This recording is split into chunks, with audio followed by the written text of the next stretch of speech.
আমার ঠাকুরঘর। বাহ! খুব সুন্দর। পরমদয়াল, পরম প্রেমময় শ্রী শ্রী ঠাকুরের শ্রীচরণে প্রণাম জানাই। প্রণাম জানাই জগৎজননী শ্রী শ্রী বড়মায়ের শ্রীচরণে।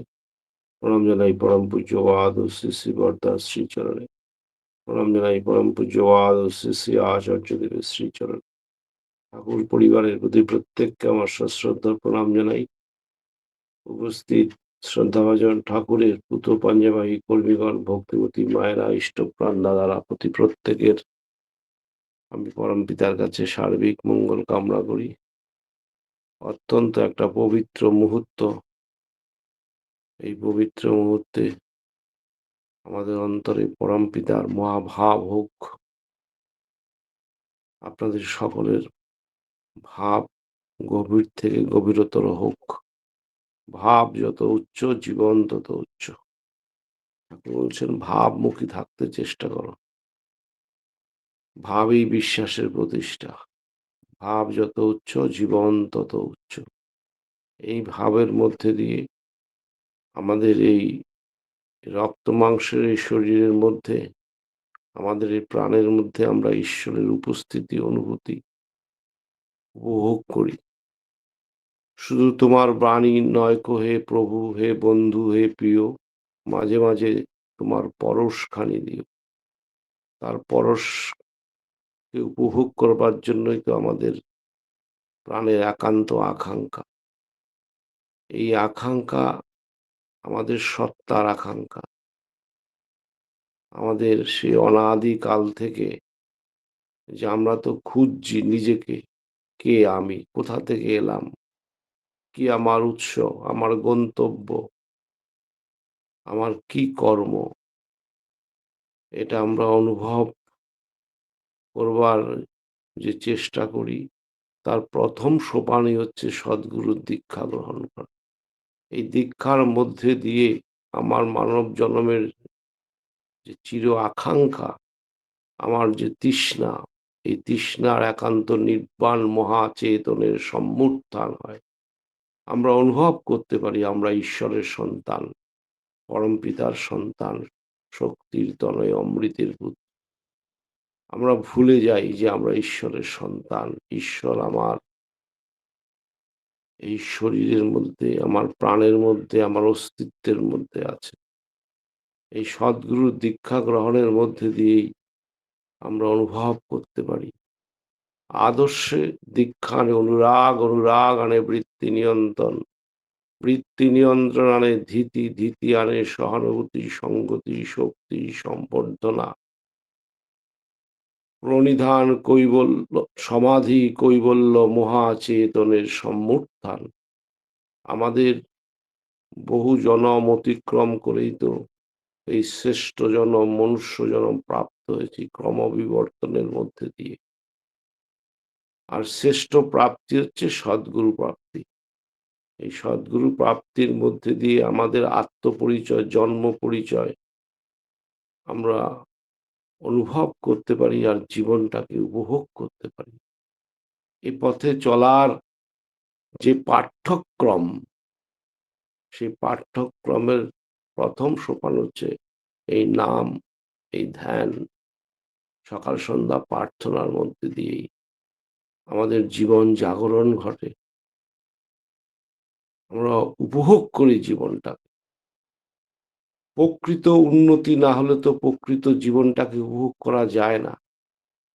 পশুরা আহার নিদ্রার মধ্যে, মৈথুনের মধ্যে দিয়ে জীবন যাপন করে। আর এটাই তারা মনে করে জীবনের শ্রেষ্ঠ প্রাপ্তি। আমরা ঈশ্বরের সন্তান, পরমপিতার সন্তান, শক্তির তনয় অমৃতের পুত্র। তার চরণ পরশের মধ্যে দিয়েই আমরা নিজেকে অনুভব করতে পারি ঈশ্বরের সন্তান। এই পথে চাই সাধনা। আর সাধনার প্রথম সোপান হচ্ছে নাম এবং ধ্যান। নামের মধ্যে দিয়ে আমি আমার অস্তিত্বকে খুঁজে পাই। ওহি নাম ও নিজ নাম হয় মনো আপনি ধারলে। আমরা প্রার্থনার মধ্যে দিয়ে বলি, আমার শরীরটা তো আমি না, এই শরীরটা তো একটা দিন চলে যায়, কিন্তু আমার যে অস্তিত্ব, আমার যে সত্তা, সেই সত্তা নাম আর নামই অভেদ। আমার এই সত্তা আর আমার অস্তিত্বের কে অনুভব করা, উপভোগ করা এই সদ্গুরু নামের মধ্যে দিয়েই। এই যে আমরা চেষ্টা করি অনেক কিছু, কিন্তু আমরা শেষ পর্যন্ত মনোযোগ সহকারে লেগে থাকতে পারি না, বিক্ষেপ আসে। কিছুক্ষণ পড়ার পরেই আমাদের মধ্যে একটা অধৈর্য আসে, বিরক্তি আসে। এটা কেন আসে? আমাদের সংস্কার, এই অভ্যস্ত সংস্কারের থেকে মুক্ত হয়ে এই পরম পুরুষের সংস্কারে সংস্কারিত হওয়ার নামই হচ্ছে প্রার্থনা। এই প্রার্থনার মধ্যে দিয়ে আমরা প্রকৃত হয়ে উঠি, প্রকৃষ্ট হয়ে উঠি। যত আমরা প্রকৃষ্ট হব, তত আমরা জীবনকে উপভোগ করতে পারব। আমরা তো অনেক চেষ্টা করি, অনেক পরিশ্রমও করি, কিন্তু আমরা দীর্ঘক্ষণ ধারাবাহিকভাবে লেগে থাকা আমাদের পক্ষে সম্ভব হয় না। কারণ আমাদের এই জন্মগত সংস্কারের মধ্যে আমরা বিচ্যুত হয়ে যাই। তাই এই জন্মগত সংস্কার থেকে এই পরম পুরুষের সংস্কারে চরিত্রের মধ্যে মজ্জাগত করবার যে সাধনার পথ, এই পথ যজন যাজন ইষ্টভীতি স্বস্ত্যয়নী সদাচার, এটা যত নিখুঁত, নিষ্কাম, নিরবিচ্ছিন্নভাবে, পবিত্রভাবে, শুদ্ধভাবে হবে, ততই কিন্তু আমরা তার দয়াকে অনুভব করতে পারব। তার পরশকে আমরা অনুভব করতে পারবো, শুধু বাণীর মধ্যে দিয়ে না। তার পরশ উপভোগ করাই হচ্ছে মানব জন্মের শ্রেষ্ঠ চাওয়া, শ্রেষ্ঠ পাওয়া। এ পথে চাই তীব্র আকুতি। এই তীব্র আকুতি না হলে কিন্তু তাকে দয়া আমরা অনুভব করতে পারবো না। আর এটাকেই বলছি অনুরাগ। আদর্শের দীক্ষা আনে অনুরাগ, অনুরাগ আনে বৃত্তি নিয়ন্ত্রণ। আমরা তো অনিয়ন্ত্রিত। আমার ভাব কোথায় কেমন ভাবে যা দেখছে তাই ভালো লাগছে। এই ভাবের যে নিয়ন্ত্রণ আমরা আনতে পারি না। তাই ঠাকুর বলছেন ভাবমুখী থাকতে চেষ্টা কর। আর গুরু মুখেই জীবের প্রকৃত উদ্ধার কর্তা। আমরা তো উদ্ধার পেতে চাই, কত চেষ্টা করি, কত কিছু করবার স্বপ্ন দেখি, আশা করি, কিন্তু সে আশা আমরা বাস্তবায়ন করতে পারি না। কারণ যে পথ, এই পথ আমরা হারা হয়ে গেছি। এই হারানো পথে এই তার চরণে আশ্রয়ের মধ্যে দিয়েই আমাদের সেই তৃষ্ণা আর একান্ত নির্বাণ মহাচেতনের সম্মুত্থান, যেটা আমার সত্তার চাহিদা। নিজেকে জানতে চাই, নিজেকে বুঝতে চাই যে আমি যে ঈশ্বরের সন্তান, পরম পিতার সন্তান। এ পথে চাই নিরন্তর নিরবিচ্ছিন্ন এই নাম। এই নামের মধ্যে দিয়ে আমার স্বস্তি আসে, আমার শান্তি আসে, সদা আসে, একাগ্রতা আসে, লেগে থাকার ভাব বৃদ্ধি পায়। না হলে কিন্তু জীবনটা আবার আমাকে ঘুরে ঘুরে আসতে হবে। মনুষ্য জনম 4 লক্ষ বার আসে মানুষ। এই 84 লক্ষ জনমের মধ্যে মনুষ্য জনম, উন্নত থেকে উন্নততর মনুষ্য জনম লাভ করতেও কিন্তু নিরবিচ্ছিন্ন সাধনা লাগে, শুদ্ধ সাধনা লাগে, আর লাগে সাধু সঙ্গ। এই সাধু সঙ্গের মধ্যে দিয়েই আমার সত্তার মধ্যে সদিচ্ছা জাগ্রত হয়। আর সদিচ্ছা জাগ্রত না হলে কিন্তু প্রকৃত জীবনকে উপভোগ করা যায় না। ঠাকুর বললেন না, আগে ভক্ত হও। ভক্তই প্রকৃত জ্ঞানী, আর ভক্তই জগতের মঙ্গল আকাঙ্ক্ষী। মানুষ আমাদের বোধের মধ্যে, আমাদের চেতনার মধ্যে একটা সাফল্যের যে মাপকাঠি আছে, এই জড়জাগতিক সাফল্যই যেন আমাদের জীবনের চরম প্রাপ্তি, চরম পাওয়া আমরা অনুভব করি। অর্থ, বিত্ত, ক্ষমতা, নাম, যশ। আর ঠাকুর প্রথমেই খুব সহজ করে বললেন। এই সহজ কথাটা সহজ করে অনুধাবন করাই হচ্ছে জীবনের মুখ্য সাধনা। অর্থ, মান, যশ ইত্যাদি পাওয়ার আশায়। এই ইত্যাদিটা কত ইত্যাদি, কত রকমের যে চাওয়া আমাদের হৃদয়ের মধ্যে গথিত হয়ে আছে, এটা যত আমরা তাকে নিয়ে অনুসরণ করব, অনুরাগ সম্পন্ন হব, তত তো আমরা অনুভব করতে পারবো। তাই ধর্মটা অনুভূতির উপর। যত গভীরে যাব, তত অনুভব করতে পারবো, তত বেমালুম লাগবে। তাই প্রত্যেকের আমাদের আকাঙ্ক্ষা, আমাদের ইচ্ছা, ওই একানুরক্তি, তীব্রতা, ক্রমাগতিতেই জীবনের সৌন্দর্য ও সার্থকতা। আমার আকুতি, আমার ইচ্ছাটা যত একানুরক্তি, যত তীব্র থেকে তীব্রতর হবে, তত কিন্তু তার পরশকে আমরা হৃদয় দিয়ে অনুভব করতে পারবো। মাঝে মাঝে আমাদের বিশ্বাস অবিশ্বাসের দোলায় আমরা দুলি। ঈশ্বর কি সত্যিই আছেন? না ঈশ্বর নেই? ঈশ্বর তো আমার হৃদয়ের মধ্যে আছেন, আমার অন্তরের মধ্যে আছেন, আমার প্রাণের মধ্যে আছেন। আমি যত তার থেকে বিচ্যুত হয়ে যাই, তত আমি বিস্তৃত হয়ে যাই, ভুলে যাই। এই একাগ্রতার মধ্যে দিয়েই, এই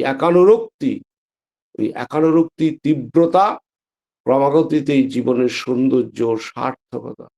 জীবনটাকে তো আমরা সার্থক করতে চাই, সুন্দর করতে চাই। এটা আমার অস্তিত্বের চাহিদা, আমার অন্তরের আকাঙ্ক্ষা। এই আকাঙ্ক্ষা পূর্ণ করতে গেলে কিন্তু নিরন্তর নিরবিচ্ছিন্নভাবে সাধু সঙ্গ, সৎসঙ্গ, এটা যদি নিখুঁত নিষ্কাম ভাবে না হয়, তাহলে একটা সময় কিন্তু এই সন্দেহের দোলায় দুলতে থাকবো। কখনো ভালো লাগবে, কখনো ভালো লাগবে না, কখনো বিশ্বাস থাকবে, কখনো বিশ্বাস থাকবে। তাই প্রকৃত সাধু সঙ্গ করতে, যা সত্যি সত্যি হৃদয় দিয়ে নিষ্কাম ভাবে, নিঃস্বার্থ ভাবে গুরু সেবাই যার জীবনে মুখ্য, গুরু সেবার মধ্যে দিয়ে যার জীবনে তৃপ্ততা, ঈশ্বরকে ভালোবেসে যার যেমন তৃপ্ত প্রাণ, সেই তো পারে ভর দুনিয়ায় করতে স্বস্তি দান। আমরা তো আমাদের পরিবার পরিজনকে স্বস্তি দিতে চাই, শান্তি দিতে চাই, কিন্তু আমাদের যোগ্যতায় দক্ষতায় কুলায় না। আমরা চেষ্টা করলেও পারি না, কারণ ভেতরের যে আধার, সেই আধারের যে ক্ষমতা, এই ক্ষমতা কিন্তু বৃদ্ধিপ্রাপ্ত হয় এই নামের মধ্যে দিয়ে। শ্রী বরদা বলতেন, নামে সব হয়। নিষ্কাম নিঃস্বার্থভাবে, আন্তরিকভাবে যদি সত্যি সত্যি এই মহামন্ত্র নামের মধ্যে দিয়েই আমরা কিন্তু সার্থকতা অনুভব করতে পারি, উপভোগ করতে পারি। যে কাজ আমাদের পারি না, আমাদের মধ্যে যে অধৈর্য, বিরক্তি, এই অধৈর্য, বিরক্তি আমরা কিছুক্ষণ করার পরে যেন হাঁপ ছেড়ে বাঁচার একটা ভাব আসে। এটাই আত্মপীড়িত মানুষের স্বভাব। এই কাল কর্মকে জালমে ভোগত খেদা। এই সংসারের নানা রকমের যে জটিল জীবন, এই জীবন থেকে আমরা হাঁপিয়ে উঠি। তাই ঠাকুর বললেন না, মন লাগা গুরুচরণ নেমে মন শান্ত না হই। এই অশান্ত মনটাকে নানা রকম ভাবে আমরা উদ্ভ্রান্ত হয়ে যাই, বিভ্রান্ত হয়ে যাই, অস্থির হয়ে যাই। আর তার কারণে আমরা অসুস্থ হই। এই মানসিক অসুস্থতার থেকেই কিন্তু শারীরিক অসুস্থতা আসে। এই মানসিক সুস্থতা আসবে কিন্তু মরণ তারণ এ নাম জপে কাটে অকাল জম ভীতি। এই যে আমরা ভীত হই, ভয় পাই, কোথা থেকে ভয় আসে, কোথা থেকে উদ্বিগ্নতা আসে, অস্থিরতা আসে। ছোট্ট কারণে আমরা অধৈর্য হয়ে যাই, বিরক্ত হয়ে যাই, হতাশ হয়ে যাই। এই যে মানসিক অবস্থাটা আসে, এটা আসে আমাদের ওই একাগ্রতার অভাব থেকে। তার থেকে আমরা যতটুকু বিচ্ছিন্ন হই, তত কিন্তু আমরা ছিন্ন ভিন্ন হই। ইষ্টের থেকে থাকলে আপন ছিন্ন ভিন্ন তার জীবন। আমাদের জীবনটা ছিন্ন ভিন্ন হয়ে যায়, কখনো এর স্বস্তি পাই না। একটা সারাটা জীবন কি সুখ কি দুঃখ অনুভব করতে পারি না। এই অস্থিরতা উদ্বিগ্নতা আমার হৃদয়ের মধ্যেই হয়, এবং এর সৃষ্টিকর্তা আমি। তাই ঠাকুর বললেন না, তুমি তোমার নিজ পরিবার, দশের দেশের বর্তমান ভবিষ্যতের জন্য তুমিই দায়ী। আমাকে আগে ঠিক হতে হবে, দায়িত্বটা আমার। শুধু আমার চেষ্টা, আমার পবিত্রতা, শুদ্ধতা, আমাদের মনের মধ্যে যে বিভ্রান্ত ঢুকে গেছে, ধর্ম, ঈশ্বর, ভগবান সম্বন্ধে একটা বিভ্রান্ত বোধ, এই বিভ্রান্ত বোধ কিন্তু একমাত্র মুক্ত হতে পারি আমরা এই সকাল সন্ধ্যা নিষ্কাম প্রার্থনার মধ্যে দিয়ে। রাধা স্বামী নাম যো গাওয়ে সহি তরে, কলো কলেশ সব নাশ সুখ পাওয়ে সব দুঃখ হরে। এই যে আমরা বলি, সত্যি কি আমরা সমস্ত দুঃখের পারে যেতে পেরেছি? এই দুঃখের পারে যাওয়ার যে চেষ্টা করছি, সেই চেষ্টাটাই সঠিক, নিষ্কাম নিঃস্বার্থ ভাবে, সম্পূর্ণ পবিত্রতা নিয়ে যদি প্রার্থনাটা করা যায়, আমরা মোহমুক্ত হই। এই প্রবৃত্তির কোন প্রবৃত্তির অভিভূতিতে অভিভূত হয়ে আছি সেটা অনুভবও করতে পারি না। তাই ধর্মটা অনুভূতির উপর। কিসে আমার ভালো লাগে, কিসে আমি আসক্ত হয়ে আছি, কি আমি মুখে বলছি আর কি আমি অন্তরে চাইছি, সেটা ধরতেও কিন্তু ওই সাধনাটা ঠিক ঠিক করা লাগে। ঠাকুর বললেন না, মন আর মুখ, আমার মন কি বলছে, আর আমি তো মুখে অনেক কিছু বলতে পারি, বলছিও, সেই বলাটা কি আমার ভেতরের বলা না মুখের বলা? এটাও কিন্তু, এই অনুভূতিটাও কিন্তু আসে। এটা ধরা দেয় তখনই যখন আমার সাধনাটা ঠিক হয়, প্রার্থনাটা ঠিক হয়, নাম ধ্যানটা যথাযথ হয়, তখনই কিন্তু আমার মধ্যে স্বস্তি আসে। আমরা বলি যজ্ঞ, এই যজ্ঞ মানে যাপন করা। কি আমি নিয়ে জীবন যাপন করছি, কোন চিন্তা কোন ভাবনা আমার মধ্যে ভাবিত করে আমাকে, কোন ভাবনা আমাকে উৎসাহিত করে, কোন ভাবনায় বেশি আমি উৎসাহিত হই, সেটার মধ্যে দিয়ে কিন্তু আমার ভালো থাকা, আমার ভাগ্য, আমার নিয়তি নির্ভর করবে। তাই ঠাকুর কথাই বললেন, তোমার চাওয়াটা আগে ঠিক করো। সত্যি সত্যি তুমি মনের ঘোরে ওই অর্থমান যশের জন্যই কি ঠাকুর সাজিয়ে ভক্ত হয়েছ, না সত্যি সত্যি তাতে আমরা মুগ্ধ হয়েছি, তার প্রেমে, তার ভালোবাসায়, তার দয়ায় যত আমরা মুগ্ধ হব, এই জীবনটাকে সার্থক করতে পারব। আমরা তাদের কাছে মুগ্ধ হই। এই মুগ্ধ হওয়ার জন্য কিন্তু আমার ভাবটা ঠিক রাখতে হবে।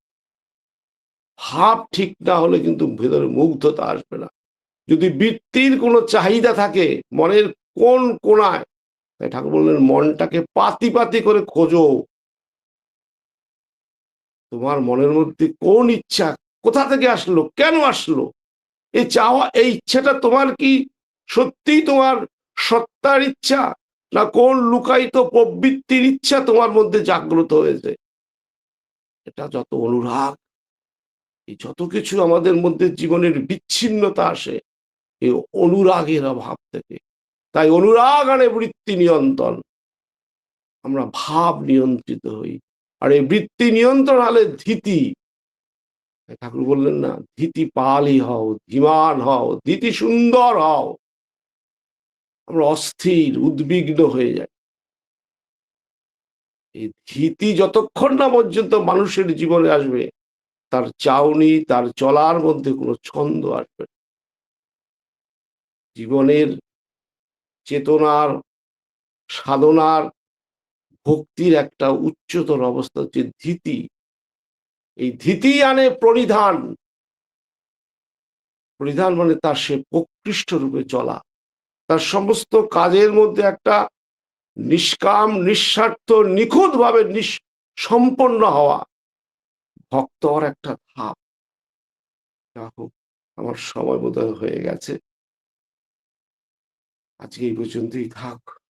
আমরা না না, ঠিক আছে দাদা। এই যে বলুন। মহাজীবনের সুযোগ পেয়েছি, এই জীবনটাকে 16 আনা উপভোগ করবার,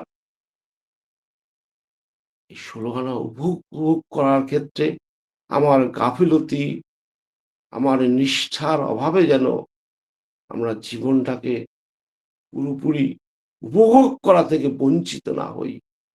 তাই নিষ্কাম, নিঃস্বার্থভাবে তাতে মুগ্ধ হয়ে থাকা। প্রার্থনাটা একটা চঞ্চল মন নিয়ে কিন্তু প্রার্থনা হয় না, তাতে জীবনে সে আনন্দও পাওয়া যায় না। প্রার্থনার বেশ কিছু সময় একটা মানসিক প্রস্তুতি নিয়ে যদি প্রার্থনাটা না হয়, ওই দৌড় এসে হুট করে বসার মধ্যে দিয়ে প্রার্থনার সেই প্রকৃষ্ট ভাব কিন্তু হৃদয়ে জাগ্রত হয় না, জীবনটা কিন্তু স্বস্তি হয় না। আবার নাম করলেই নামটা হয় না, নামের প্রথমের মনের যে একটা ঘোলাটে ভাব আছে, পরম পূজ্যপাদ বিঙ্কি দাদা বলেন এলোমেলো ভাব, এই এলোমেলো ভাব কাটতেও একটা সময় লাগে। তাই একটা সময় ওই এলোমেলো ভাব কেটে গিয়ে মনটা যখন স্থির হয়, শান্ত হয়, তখন দেখবেন এই নাম করাটা ছাড়তে ইচ্ছে করে না, যে আরেকটু হলে ভালো হতো। কিন্তু আমরা আত্মপীড়িত সংসারী মানুষ, আমাদের একটা তীব্র সংসারের মায়ার পিছু টান থাকে। এই পিছু টান থেকে যদি আমরা অস্বীকার করতে পারি, তখন যে কাজটা আমি 1 ঘন্টায় করব, যদি সত্যি সত্যি আমার নাম ধ্যানটা পরিপূর্ণ হয়, সেই কাজটা 10 মিনিটে করা যায়। কারণ এত তীক্ষ্ণতা আসে, বোধের এত উচ্চ পর্যায়ে যায়, খুব সহজেই কিন্তু আমরা অত্যন্ত কঠিন কাজগুলো করতে পারি। তাই তো শ্রী শ্রী বড়দা বলছিলেন, নামে সব হয়। এটা করার মধ্যে দিয়ে ওই অনুরাগ, যার যেমন অনুরাগ, যার যেমন ভাব, তার তেমন লাভ, তার তেমন ভাগ্য, তার তেমন ভবিষ্যৎ। জয় গুরু, জয় গুরু।